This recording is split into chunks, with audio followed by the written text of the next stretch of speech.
Somos por naturaleza seres plenos. Eso quiere decir que durante el resto de la vida tenemos la capacidad de contactar esa plenitud de manera incondicional. Juntos en este espacio vamos a explorar diferentes maneras de hacerlo. Bienvenidos al podcast de Habilidades de Vida. Este episodio no tiene título, no supe qué nombre ponerle antes de empezar a grabarlo. Voy a ponérselo al final, o vamos a ponérselo al final, casi que me encantaría leer qué sienten, qué opinan, porque lo que les voy a contar en este episodio es un resumen de mucho trabajo de conciencia personal, pero de una aplicación intensiva durante los últimos más o menos 15 días, 2 semanitas largas. Tiene que ver con lo personal, pero siento que para todos puede ser muy fructífero, puede nutrirnos un montón, puede enriquecer el camino, puede llevarnos a lugares de conciencia y de cuestionamiento lindos que nos van a permitir avanzar. Entonces por eso les traigo la historia, que me demoré además mucho tiempo, pues muchos días en sentarme a grabarlo, porque ya van a ver por qué. Bienvenidos a este episodio número 69 de Habilidades de Vida. Yo soy Valentina Gómez, soy psicóloga, soy educadora de emociones, completamente apasionada por la conciencia en el vivir, por vivir esta vida amplia que se nos ofrece y que muchas veces vamos como caballitos con un par de vendas en los ojos sin experimentar todo lo que hay según preferencias, gustos y conexión con lo interno, con lo más espiritual y lo más sagrado que nos acompaña. Habilidades de Vida es un centro de desarrollo del ser, para que todos podamos conquistar eso que ya somos y desde ahí vivir una vida muchísimo más amplia. El 3 de enero de este año yo les grabé el episodio anterior. Hoy es, ya ni sé, 25 o 26. Estoy grabando este episodio justo antes de que salga, porque como les dije, casi no lo logro grabar. Pero el 3 de enero, yo me senté, empecé a grabar. El título de este episodio es Crecer no es lo mismo que cumplir años, y sentía que era un tema que para mí estaba de muchas maneras muy trabajado. ¿Cómo me aseguro de ser yo quien dirige, elige y gobierna la vida? ¿Cómo me aseguro de estar conectada con la intuición y con los deseos más profundos sin estar priorizando lo que a ojos de otros sería lo más conveniente o lo más adecuado según la situación?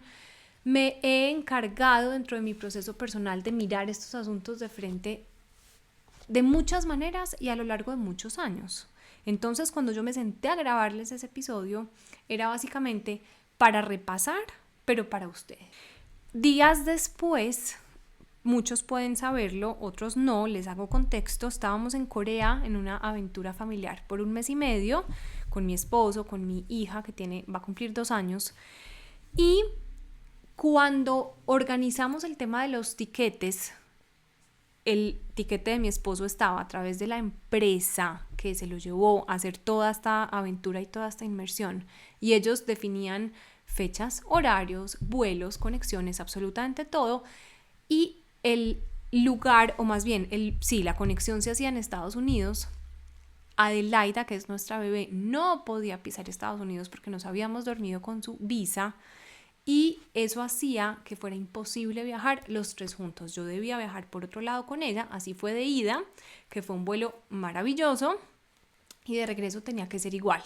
La fecha exacta en la que se devolvía a mi esposo el tiquete era, no les estoy exagerando para que la historia sea más interesante, era 4.5 veces más costoso que 2 días antes o 5 días después. Acá es muy importante entender que la opción de volar 2 días antes estaba completamente disponible para nosotros, porque no tenía tampoco sentido pues hacer el esfuerzo de comprar un tiquete a semejante valor si teníamos la opción de mirar otros días. Yo llevaba mucho tiempo diciéndole a Pedro, que es mi esposo, quiero hacer un paseo con Adelaida. Yo quiero viajar sola con ella. El año pasado estuvo revisando varios destinos nacionales y al final pasan cosas, la vida se mueve, llegan acontecimientos, compromisos. Nunca hice mi paseo soñado con ella.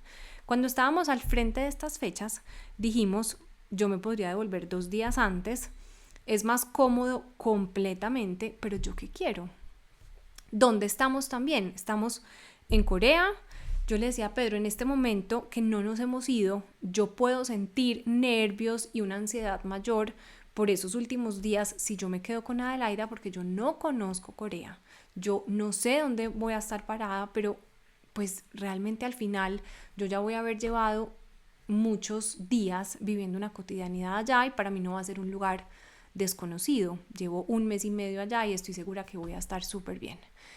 Hicimos el análisis en familia de todo lo que había que considerar para revisar si era, por supuesto, una opción segura para las dos, entendiendo en qué país estamos, si yo me sentía cómoda y quería hacerlo, y si iba a poder con Adelaida construir lo que yo quería sembrar en ella y en las dos, en la relación y por supuesto en mí como mujer, como mamá, durante esos 5 días al habernos decidido quedar, y esa fue la decisión como familia.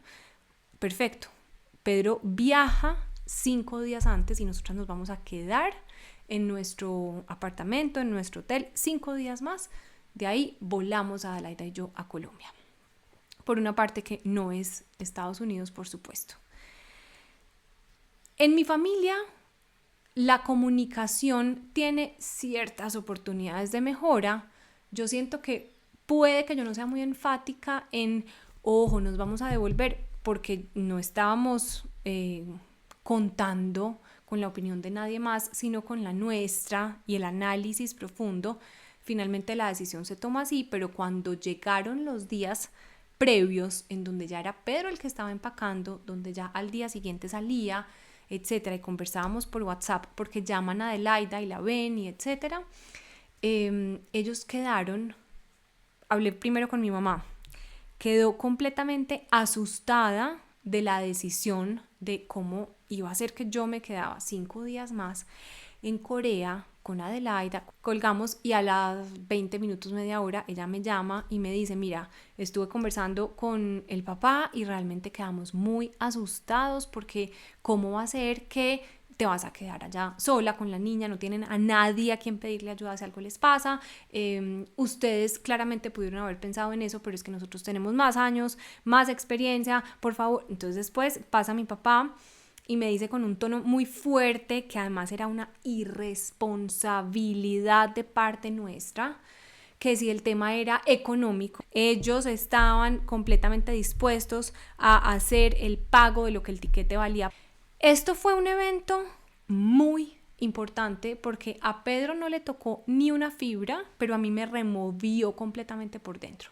Cuando esta llamada pasó, Pedro estaba trabajando abajo en el lobby del aparta hotel, no estaba en la casa, y yo colgué esa llamada y yo decía, a ver, necesito aclararme, yo qué estoy sintiendo, pero ¿será que yo estoy loca? ¿Será que yo sí soy muy responsable?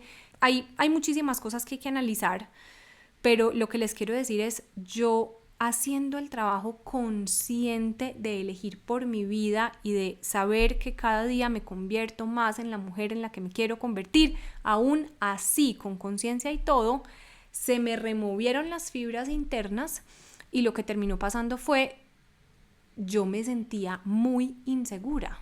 Pero ahí hay otro, les decía, un montón de cosas que hay que analizar, cosas que iremos analizando con el tiempo, porque por un lado es un machismo, de alguna manera Valentina está mucho más segura con el hombre, con un hombre, y qué pasa con las mujeres que tienen hijos y no tienen pareja, es decir, nunca van a poder ir a Corea con su bebé porque es un acto de irresponsabilidad, pero es un machismo, ojo, muy disfrazado de amor, de cariño, de es por tu bien.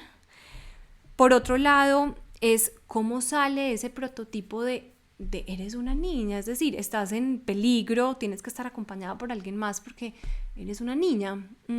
Cómo sale también la cualidad de la desconfianza, cómo no confían en que una decisión se toma al interior de una familia que, ojo, se está construyendo cada día de una manera más sólida, y una familia se tiene que romper de la anterior para poder nacer en un nuevo núcleo. El núcleo al que estuvimos acostumbrados fue mamá, papá y nosotros siendo hijos, pero el nuevo núcleo, si yo realmente quiero que esta familia peleche, como diríamos aquí, necesito hacer unas rupturas que duelen, por supuesto, porque es como cualquier mata o elemento de la naturaleza. Si tú la siembras en una maceta, ay, se me fue la palabra, bueno, en lo que la sostiene, de alguna manera la mata va a ir creciendo, va a ir creciendo, va a ir creciendo, y esa ya no va a ser la base que la pueda sostener porque va a crecer más y necesitamos, si no hay un trasplante de esa mata, que se rompa la base en la que ella está para que pueda seguir creciendo. Entonces son rupturas que duelen, pero que son muy necesarias, y ojo, que no significa que nos estamos aislando o que estamos cortando los vínculos que nos conectan con ese clan, con esa tribu que es muy valiosa, que queremos seguir cultivando, pero que tenemos que revisar cómo. En todo caso, yo empecé a sentir una cosa muy horrible hasta que Pedro llegó y Pedro me mira con una cara de serenidad y me dice, con todo el amor y con todo el respeto, pero ¿de verdad les estás parando bolas? Mira dónde estamos, a ver, ¿en qué país estamos? No estamos en Turquía, no estamos en Egipto, estamos en un país que está completamente sólido y seguro. Es más, casi que puedo estar más segura en Corea que en Medellín, para ser sinceros. En todo caso, Pedro me dice, estamos construyendo esta familia y el aval, si es que se necesitara alguno, sería el del papá que está dejando a su hija en Corea con su mamá. Es lo único que necesitamos. Volví a coger ciertas fuerzas para confiar en mí y para regresar a la intuición que me había hecho tomar esa decisión en el momento en el que la habíamos tomado como familia. Fue difícil porque, ¿cómo les parece que los papás de Pedro y mis papás han sido amigos la vida entera, son muy cercanos, y entre ellos inclusive mis papás alcanzaron a llamar a los papás de Pedro? En todo caso, como alcanzaron a hablar y yo supe esto, grabé un audio donde les decía básicamente, miren, porque ellos seguían insistiendo, por favor, vénganse, es que es un acto de irresponsabilidad, etc. Entonces grabé un audio, les dije, sé que esta preocupación ya se extendió, que la tienen los 4, y ¿cómo les parece? Con todo el amor del mundo, que esta fue una decisión que se tomó en familia. La familia somos Pedro, Valentina, Adelaida, es una decisión responsable, con todo el respeto del mundo, no estamos pidiendo opiniones, es decir, nos tocó poner un límite que para ellos, yo no sé para mis suegros, pero para mi papá por lo menos sí sé que se interpreta como un ¿y dónde estamos nosotros? Nosotros no somos importantes, ¿ya acaso no podemos opinar? Claro que pueden expresar, pero hay unos límites que se tienen que ir comprendiendo de parte y parte. Acá viene un asunto muy importante de la historia y es esos límites que no estuvieron puestos o que ellos no asumían hasta ese momento, tiene más que ver conmigo, con nosotros como hijos, que con ellos como papás. Es decir, somos los hijos los que finalmente regulamos a los papás. Yo me siento hoy en día con Adelaida, que tiene menos de 2 años, y le empiezo a dar el almuerzo y ella me dice perfectamente cuando no quiere más. Y hay un punto en el que haga lo que yo haga, juegue a lo que juegue, saque el libro que saque, no me recibe. Entonces, de alguna manera en este análisis, de aquí para atrás, por mucho trabajo consciente que yo le había puesto a la relación, a la actualización de esa relación como hija, papás y al vínculo, algo estaba sin verse. Por eso traigo este tema, porque, vuelvo y repito, llevo muchos años poniéndole atención porque siento que la vida es mucho más amplia de lo que creemos y el miedo nos evita experiencias que son absolutamente enriquecedoras, y tenemos la tarea con nosotros mismos de mirar para adentro, de revisar y más que revisar, de escarbar y remover lo que sea necesario remover. En límites siempre vamos a tener oportunidades de mejora. Por eso traigo todo este tema aquí. Con todo esto sobre la mesa, lo que íbamos a vivir Adelaida y yo durante esos 5 días requería mucha valentía de mi parte, porque aún siendo una decisión completamente consciente, organizada y responsable, requería un acto de presencia, de fuerza física y de valentía, en donde yo tenía que estar muy bien puesta esos 5 días para vivir la aventura que vivimos. Ahí me dediqué al interior, a la casa, a Adelaida, a tomarnos el día con calma, a bajarle al ritmo, a darnos descansos de forma más periódica, bueno, a sostener esa experiencia de 5 días sin el papá de la casa, que tengo que confesar que cuando él se monta al ascensor, a mí se me revolvieron las tripas completas. Yo decía, esto es lo que siento yo, pero creo que es lo que hemos sentido las mujeres durante cientos de años cuando el hombre no está, porque pareciera que quedamos indefensas, pareciera que quedamos incompletas. Y aunque hoy sabemos que eso no es así, es una historia, es un linaje ancestral. Pedro se va y a mí me tocó sentarme a respirar. Yo decía, todo está bien, todo va a estar bien, pero qué locura lo que a mí esta conversación con estos personajes que llamamos papás me alcanzó a remover. En todo caso, la historia sigue. Estos 5 días fueron unos 5 días de magia ininterrumpida. Yo me concentré en la creación de los momentos mágicos con Adelaida. Para eso el celular era lo menos importante, era útil para revisar a qué línea de metro tenemos que llegar, en qué estación nos vamos a cambiar, si hay un bus en el que nos vayamos a devolver más fácil que en metro, vamos a hacer qué tipo de planes, a qué cafecito queremos ir hoy, etcétera. Era útil en momentos muy específicos, pero no para hablar con personas que estaban dudando de cómo iba a ser la experiencia allá. Entonces, de manera muy consciente y muy elegida, bajamos la comunicación. Pedro ya estaba acá, entonces yo también decía, pues pueden preguntarle si algo necesitan. Vivimos los 5 días más mágicos que hayamos podido vivir y de ahí nos dirigimos al aeropuerto. Ya último día, ya se podrán imaginar la logística de dejar un apartamento que fue nuestro apartamento por más de 1 mes y medio, organizar la entrega, la limpieza, la empacada. La empacada, Pedro se llevó todo lo grande, todo lo pesado, todo lo encartador, pero uno subestima. Entonces yo tenía una maleta mediana, una maleta de mano, pañalera grande, y se supone que eso era lo que tenía, pero cuando yo fui a empacar salían cosas y yo decía, yo puedo dejar esto, pero yo lo quiero llevar. En todo caso, al final terminé estando, que no es para sorprenderse, creo que a todas nos pasa, mucho más encartada de lo que pensaba. Decidí irme con el encarte para el aeropuerto y nos montamos en un Uber que nos llevó hasta allá. Nos montó las cosas a un carrito de los que se arrastran, el maletero, y nos fuimos a hacer el check-in. Ya lo teníamos, pero la entrega de las maletas, etcétera. Y en ese momento la señora del counter me vio encartada. Yo llegué con el carro, con Adelaida, con el coche, claramente había coche. Bueno, y ella me dice, tú tienes derecho a 2 maletas, tú no quieres mandar esa maleta de mano. Entonces, para el vuelo de ida yo iba supremamente preparada. Era un vuelo largo, 2 vuelos largos. Viajamos Medellín-Madrid, 9 horas y media, Madrid-Seúl, 12 horas y media. Y en la maleta de mano más pañalera yo llevaba absolutamente todo lo que necesitaba y un poquito más. En ese vuelo no pasó absolutamente nada, yo no necesité abrir la maleta de mano, no hubo nada que requiriera una cosa de improvisación o de auxilio, de asistencia, nada.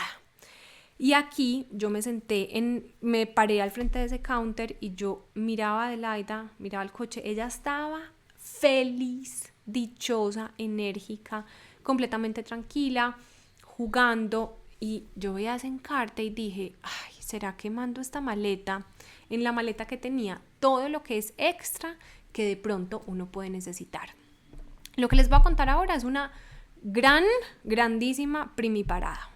Ley de Murphy, totalmente. En todo caso, yo cogí la maleta, dije, ¿qué tengo acá? El botiquín, que claramente sabemos uno debería viajar con él, por supuesto, eso no es un secreto, pero yo la miraba y yo decía, está perfecta. Además, agreguemos, viajábamos Seúl, México, 14 horas, un vuelo muy largo, pero en México por seguridad no había opción de hacer conexión con las maletas, sino que a mí me tocaba sacar maletas y volver a hacer todo el proceso. Dije, esta maleta yo la voy a tener en México. Bueno, por razones de la vida yo decidí mandar la maleta. Cuando la mandé, salimos, los pasabordos, perfecto, nos fuimos a hacer toda la línea de seguridad de la entrada, fuimos a almorzar, después a ya prepararnos para la sala, para esperar el abordaje. Llegó el momento del abordaje, entramos, todo perfecto. Seúl tiene un aeropuerto que es descrestador, es decir, caminábamos y la decoración del aeropuerto son orquídeas, pero no una, no dos, no, es como un bosque de orquídeas vivas, unos árboles, unos bonsáis, unos parques de niños que uno dice, pero esto es descrestador. Eso es otro mundo, otro planeta, otro universo. Jugamos en la salita de niños justo antes de montarnos al avión. Adelaida,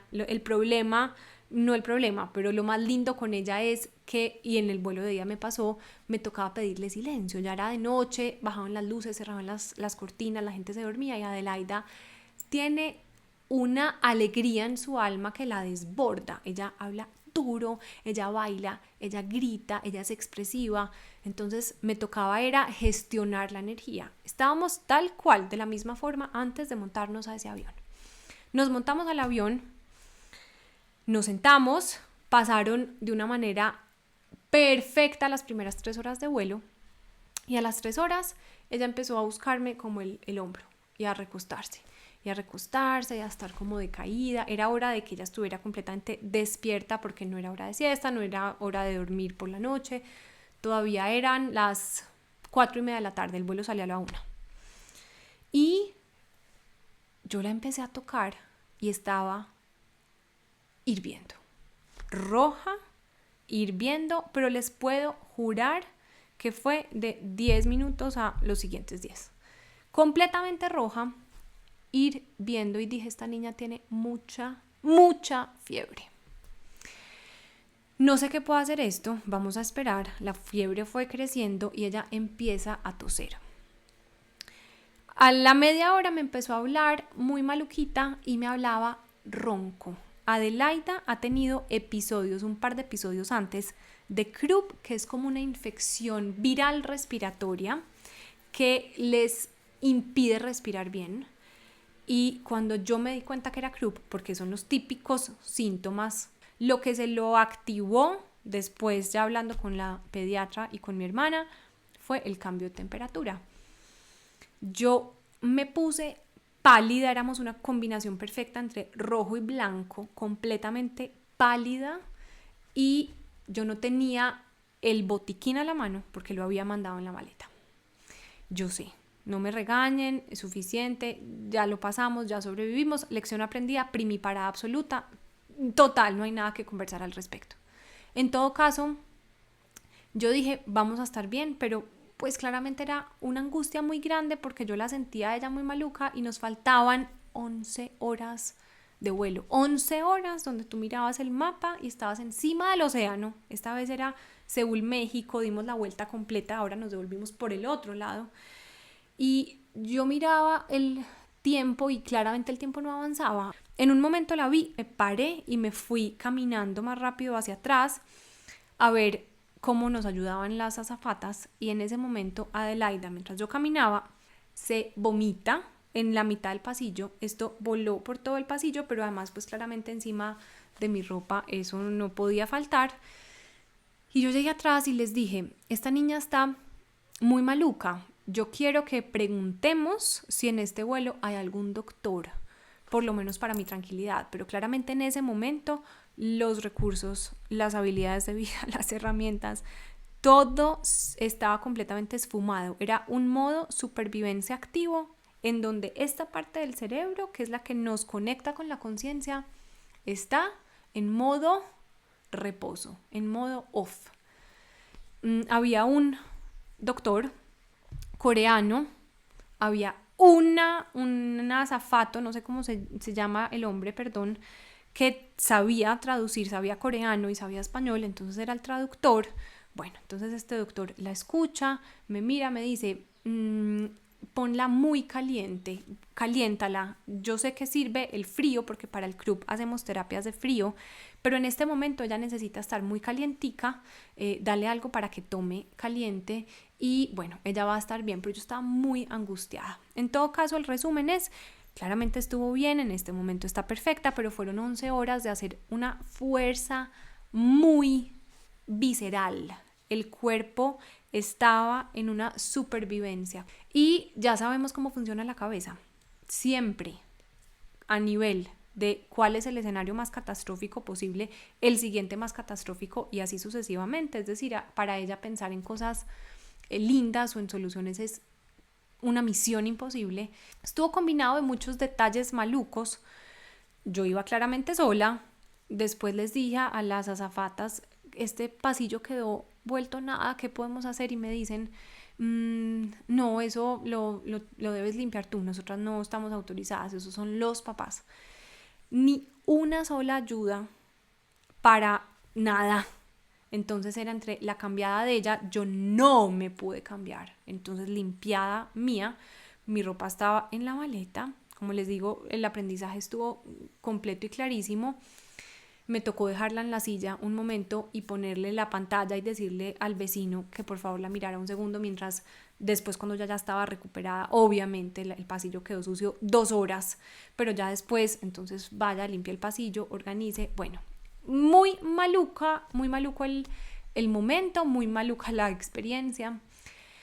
Llegamos a México, nos bajamos del avión, yo tenía que rescatar, pues que tenía que recoger las maletas, afortunadamente, porque ahí tenía los medicamentos, como a ella ya le había dado eso antes, yo no sabía que era tan repentino, pero ya sé que es así, tenía que recoger maletas, me fui pues a esperarlas al lugar donde salen. Y lo más angustiante es que había una pantalla que decía tanto tiempo para entregar las maletas, máximo para entregar las maletas por parte de la aerolínea. Y era media hora, 20 minutos, 10 minutos y salían maletas y no salía la nuestra. Yo decía, la grande no importa, yo dejo esa maleta que se pierda, que no pasa nada, pero la chiquita que tenía esto que yo necesitaba, cada que salía una maleta, a mí se me estripaban todas las tripas. Finalmente, el tiempo llegó a 0. Las maletas, las mismas 4 daban la vuelta.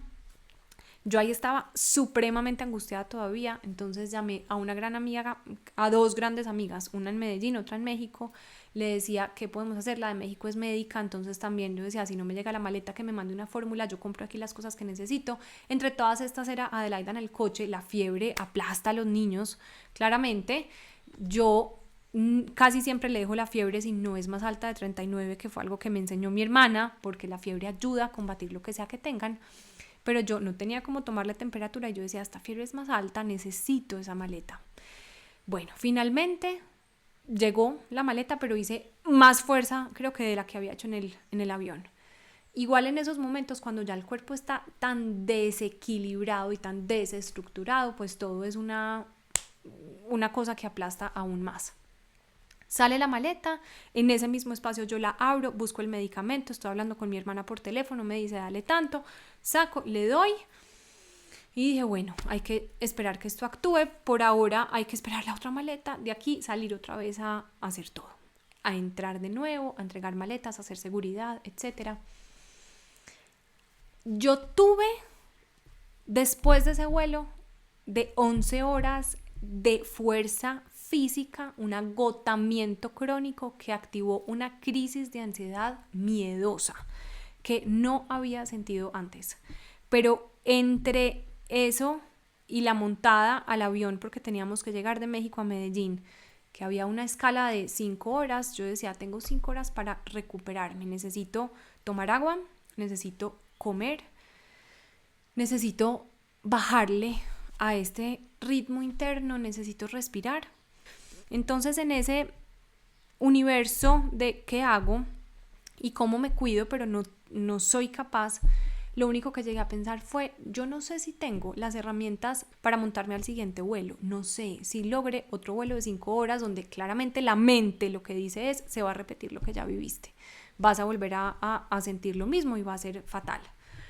Yo decía, no sé si soy capaz de montarme otro vuelo, pero lo peor que puede pasar es que yo llame a mi amiga o a una familiar que tengo y le diga, recógeme por favor, y vuelo después, pierdo este vuelo y después resolvemos. Dije, vamos a ir paso a paso. Me fui, dije, voy a llegar a la sala donde yo sé que ahí vamos a estar abordando, me quedo ahí, hago una meditación. Llamé a mi terapeuta también, justamente es mexicano, me ayudó mucho.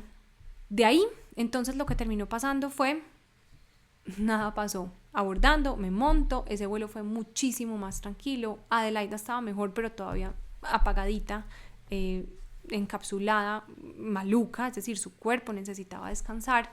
Ese vuelo fue muy distinto porque tuve al lado, eran mexicanos casualmente, los otros también, pero no eran angelitos. Estos sí eran angelitos, los vecinos de este vuelo me acompañaron mucho, me ayudaron mucho. Ella maluca, entonces lloraba mucho y esto es un aguante y contémplala, invéntate un libro y después una historia y después muéstrale una foto y después hace esto y después ponla a ver algo en la pantalla, porque cuando se necesita el recurso ahí está. Llegamos a Medellín, claramente mi cuerpo llegó enfermo y no era una enfermedad de origen físico, pero era una enfermedad que terminó desgastando el cuerpo por completo, una enfermedad desde lo energético, desde lo mental, desde lo espiritual casi, que hoy, 2 semanas después, miro para atrás y digo, el regalo no pudo haber sido mayor, porque yo siento que me morí, por eso me demoré tanto en grabarles este episodio.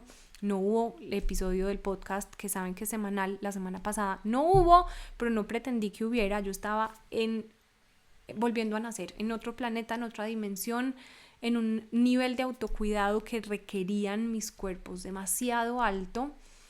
Y creo que este es el primer episodio de otros que vendrán, porque para digerir y para sacar y para entender, profundizar, hay mucho de estas historias. Estamos ya completamente recuperadas, la vida vuelve, la ansiedad pasa, los aprendizajes se multiplican, eso sí, y bueno, esa es la historia. El punto que quiero volver a resaltar, ya mencioné antes, pero lindo volverlo a ver, es, yo creía, como les dije, el episodio pasado habla mucho de esto, pero yo se los grabé a ustedes y no, me lo había grabado a mí. Creía que el tema estaba gestionado y, Dios mío, hay que hacer un trabajo de mucha lucidez y de mucha conciencia para de verdad hacernos cargo de la vida que nos espera, que nos está llamando y que queremos vivir. Una cosa es ser cuidadoso y otra cosa es vivir con miedo. Y vivir con miedo es algo que la sociedad sabe hacer a la perfección, que la gente espera de nosotros porque es mucho más cómodo, porque nos mantiene en un lugar mucho más domesticado. Y bueno, en esta labor de expandirnos, de relacionarnos con la vida desde lo real, no desde el miedo, sino desde la apertura a lo que llegue, vivirlo con los ojos abiertos y estar. Bueno, aquí estamos. Gracias por haber estado pendientes y que esto nos deje una semillita a todos. Seguirá llegando aprendizaje que aún no he digerido de todas estas cosas que han pasado. Les mando un abrazo muy grande y ya saben que podemos hablar a través también de WhatsApp 312-296-4865. Hay un taller que es presencial el 7 de febrero en Medellín, solo para mujeres y muy pequeño. Lo acabamos de lanzar hace un par de días y todavía hay cupos. Se llama La Carga Invisible y es de todas las cosas que las mujeres sabemos que cargamos, pero hay muchísimas otras que no sabemos que cargamos, y si no hacemos el ejercicio de mirarlo de frente y de parar, la vida sigue de esa forma, con las 2 tapitas que impiden que el caballo mire hacia los lados, sino hacia el frente, y siga cumpliéndole a todo el mundo menos a usted misma. Y de eso se trata ese espacio. Es un espacio muy lindo porque es una contemplación para el alma. Es decir, abrí las puertas de mi casa porque las quiero tener cerquita, quiero que conectemos con lo más profundo y eso implica tener un espacio que lo permita y bueno, vamos a contemplarnos, las voy a contemplar mucho. Entonces, si quieren también más información, me escriben. Un abrazo gigante y nos vemos en el próximo episodio.